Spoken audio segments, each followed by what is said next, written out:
In Britain, they love him, and they love him because his humour is absolutely Australian. Clive James' wit is as dry as the Simpson Desert. It's also very smart, at times very silly, but always he's very funny. Clive loves taking the piss, loves sending himself up, and it's made him one of England's most popular personalities. But unlike some expatriates, Clive James has never lost touch with where he came from. He passionately loves this country. You could call him our patriot expatriate. Indeed, he's just been back working on a new project and revisiting some old haunts. It's a race down memory lane to a time when he was the Jack Brabham of Margaret Street in Cogra. Coming through. Oh, no, you're not. A Sydney suburb Clive James made famous simply by being born here. 50 years ago for Clive, this would have been deadly serious. Now it's just deadly. I'll bet you are, you bastard.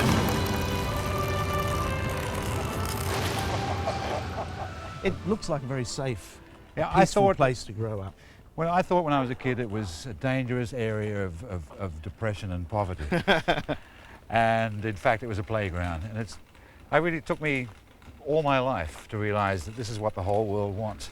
I never underrate suburbia. And it really is the aspiration of all mankind. And we were born into it. But well, at last an expatriate we can love.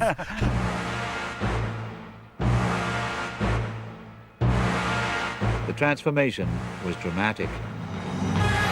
For years, Clive James has been one of Australia's best-known exports and one of the funniest men on British television. Finally, my fight scene was ready for a take. The camera rolled. I did everything right and died a death which I thought was marked by that understated authenticity otherwise so lacking in Bollywood movies. I've lived a life that's full. And he's no one-trick wonder. He'll try anything once. He's a man of many lack of talents. With hands on fire from plucking barbed wire, I'm learning to play the guitar. Actually, despite appearances, Clive is a man of many, many talents. TV commentator, TV critic, a literary critic of considerable ability, journalist, humorist, novelist, autobiographer, poet, a lot of people don't know Ice that. skater, documentary maker, yeah. Astronaut. Intellectual and sometimes a clown. Well, it's a hell of a lot to try and do. It never occurred to me to restrict my activities until by the time somebody told me it was wrong, it was too late. I've got a feeling that it's happened to truly talented people like Leonardo da Vinci. I imagine someone leaned over Leonardo's shoulder and said, "You're spreading yourself thin, Leonardo." I like to take my aggressions out sometimes on a heavy bag. If you could just could you hold it back? Yeah, Clive does spread himself thin, like a sort of television Vegemite. The ingredients are particularly Australian: a sense of irony, a dry humour, and a love of taking the piss. Yeah, what about the Los Angeles Times critic? Oh. It may look like anarchy, but it's planned anarchy. Obsessively planned, and very often here at Rossini's Cafe in Sydney's Circular Quay, where Clive has planned most of his 30 books and numberless television programs. You got a helicopter? We can manage a helicopter. Get a helicopter. It pulls up and away. A little scene that shows my essential humility. Indeed, Clive had his own plans for the opening of this story. The wind blowing romantically through my flowing locks, and I do my Leonardo DiCaprio spread, and beside me there's this fluttering flag looking noble.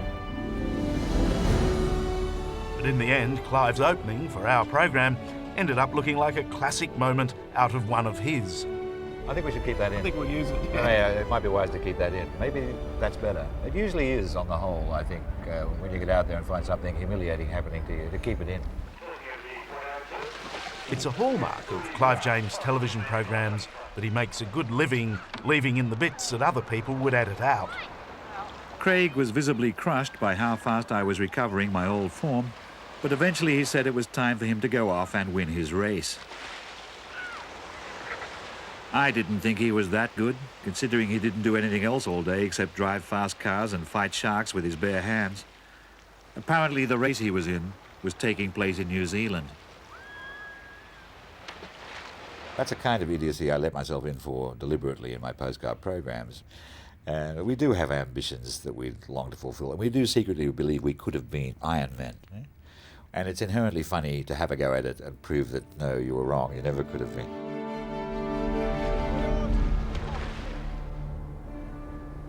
In Clive's generation, it seemed everyone became an expatriate. It was an Australian rite of passage in the 50s and 60s for the young and the bright to set sail for England.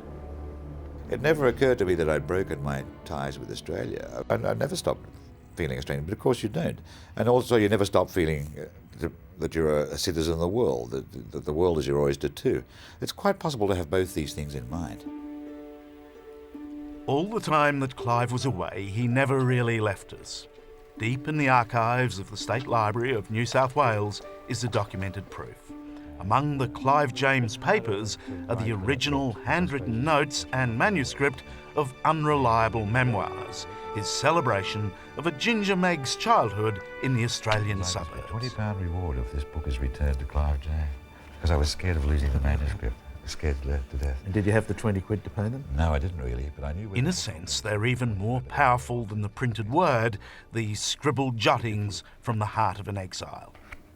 12,000 miles away and 10 hours from now, the yachts will be racing on the crushed diamond water under a sky the texture of powdered sapphires. It would be churlish not to concede the same abundance of natural blessings which gave us the energy to leave has every right to call us back. Now this you've got to see.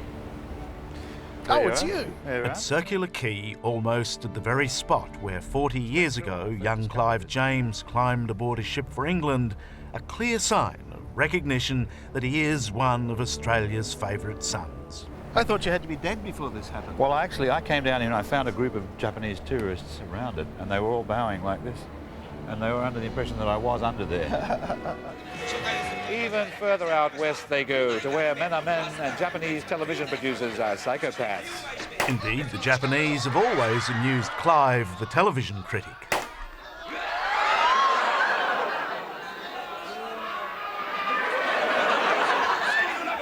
I saw the first footage of a game show called Endurance, and I thought it was one of the funniest things in the world.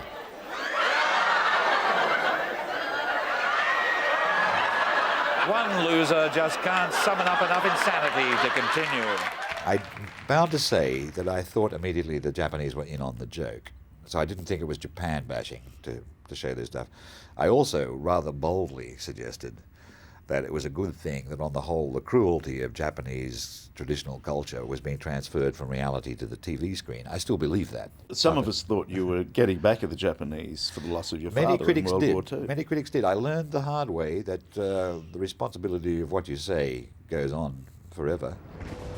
In 1945, as Australians were being repatriated from the horrors of Japanese POW camps, the James family received the news that Clive's father had died on his way home. Clive was 6 years old. Tell me about losing your father at such a young age. Tell me the circumstances. The truth is, when a 6-year-old boy is told his father is never coming home again, it has much less impact at the time than you might imagine. What is shocking and stunning as time goes on is that you find that this event has affected you. I think my life would have been very, very different and probably better for me, much better for me as a personality. On the other, if I'd had an example in the house. On the other hand, I may not have had the life I did in the creative sense if I'd had that kind of fulfillment. Maybe everything that I do is just to fill the gap. That doesn't mean you should bless the gap, but you simply accept it. Back at Rossini's and another of Clive's interminable planning meetings. This time he decrees that we should film him doing his hobby and his passion, the tango. If you can find a tango scene, then I'll wear my black outfit. I've got a special black shirt and a very dangerous pair of black shoes.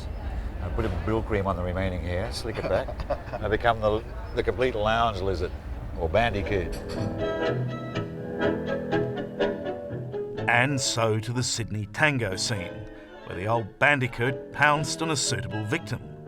I sat between two models, Sam and Alana, in the happy expectation of watching Clive make a complete fool of himself with a girl young enough to be his daughter. He has very dainty feet, don't you? Something like size 6 or 7, I believe. To everyone's surprise, he wasn't bad. In fact, he was good. Too good. You should give the tango a shot. You've got the physique for it. You're certainly a macho. More macho than you, they don't count. Of course, the tango is a famously sexy and macho dance, which fits almost too well into the television world of Clive James, where he is notoriously seen with an endless array of beautiful women. But his most remarkable dalliance was kept very quiet, a passionate but platonic relationship with Princess Diana, involving occasional lunches. For such a hardened old cynic, his infatuation was all the more confounding. The week she died, I wrote about her because there was nothing else to do. I was grief-stricken. Can you tell me what you wrote? What poured out onto the paper? I said I loved her, and it was true. I did. Love. Yes, and it was extremely, it was wide-ranging. She was beautiful. And then What did she see you as, a father figure? I'd like to think that she saw me as an incredibly thrusting, macho, Australian tango hairy dancer. Yeah. Unfortunately, I think she saw me as some sort of not very wise old uncle. But I think I made her laugh, and I understood her.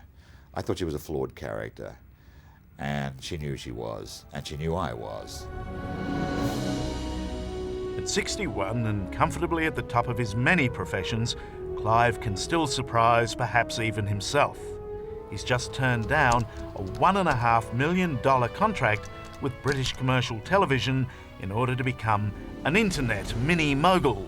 It's Mini Clive Live. And one day, this screen will be your TV screen anyway, and there'll be a TV show, and I'm gonna be a pioneer. So There was only one thing left to do before he hurtled off into cyberspace. If this really is Clive James' farewell to television, then we have to let him call his last shot. You're the master, we'll make it the Billy Car. You could tango into the distance.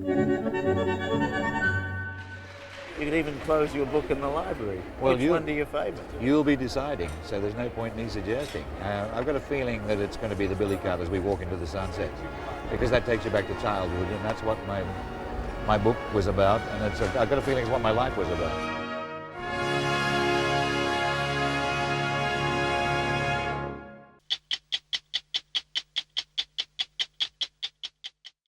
Hello, I'm Tom Steinfort. Thanks for watching 60 Minutes Australia. Subscribe to our channel now for brand new stories and exclusive clips every week. And don't miss out on our extra minutes segments and full episodes of 60 Minutes on 9now.com.au, as well as the 9Now app.